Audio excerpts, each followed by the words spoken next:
അശാസ്ത്രീയമായ നികുതി ചുമത്തൽ അവസാനിപ്പിക്കുക. GST കൗൺസിൽ പുനഃസംഘടിപ്പിക്കുക. ഓൺലൈൻ വ്യാപാരത്തിന് കടിഞ്ഞാണിടുക. വ്യാപാരി വ്യവസായി ക്ഷേമനിധി പരിഷ്കരിക്കുക. GST നടപടി പിൻവലിക്കണമെന്നും ക്ഷേമ പദ്ധതികൾ നടപ്പിലാക്കണമെന്നും ആവശ്യപ്പെട്ട് ഭാരതീയ വ്യാപാരി വ്യവസായി കളക്ടറേറ്റിലേക്ക് നടത്തിയ മാർച്ചും ധർണയും സംസ്ഥാന സെക്രട്ടറി രഘുനാഥ് ഉദ്ഘാടനം ചെയ്തു.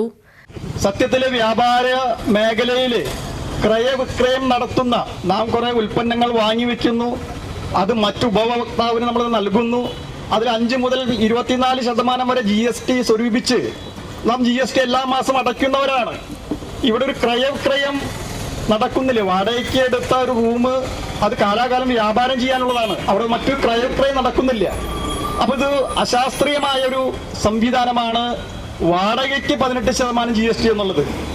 കേരളത്തിന്റെ സാമ്പത്തിക നില വളരെയധികം പുറകോട്ട് പോയിക്കൊണ്ടിരിക്കുന്ന സമയത്ത് പിടിച്ചു നിൽക്കാൻ കെൽപ്പില്ലാതെ ചെറുകിട വ്യാപാരികള്, MSME സെക്ടറിലുള്ള വ്യാപാരികള് കഷ്ടപ്പെടുന്ന സമയത്ത് ഇതൊരു ഇടിത്തീ പോലെ GST ഏർപ്പെടുത്തിയിരിക്കുകയാണ്.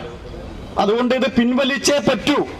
ആ പിൻവലിക്കുന്നതിന് വേണ്ടിയ ഒരു സൂചനയായിട്ടാണ് ഇന്ന് കേരളത്തിലെ ഈ ധർണ സംഘടിപ്പിച്ചിട്ടുള്ളത്.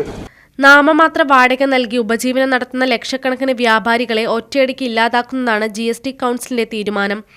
കുത്തകകളുടെ കടന്നുവരവും ഓൺലൈൻ വ്യാപാരത്തിന്റെ വ്യാപ്തിയും ചെറുകിട കച്ചവടക്കാരെ തകർത്തിരിക്കുമ്പോഴാണ് GST കൗൺസിലിന്റെ നടുവൊടിക്കുന്ന തീരുമാനം. ചെറുകിട വ്യാപാരം ഇല്ലാതായാൽ GST വരുമാനത്തിനേക്കാൾ നഷ്ടം കേരളത്തിന് സംഭവിക്കും.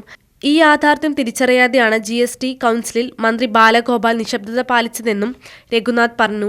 ജില്ലാ പ്രസിഡന്റ് C ഗുരുവായൂരപ്പൻ അധ്യക്ഷത വഹിച്ചു. ജില്ലാ secretary R Raj Prathap, B Ayyappan Nair, Yashoram Babu, G Suresh എന്നിവർ സംസാരിച്ചു.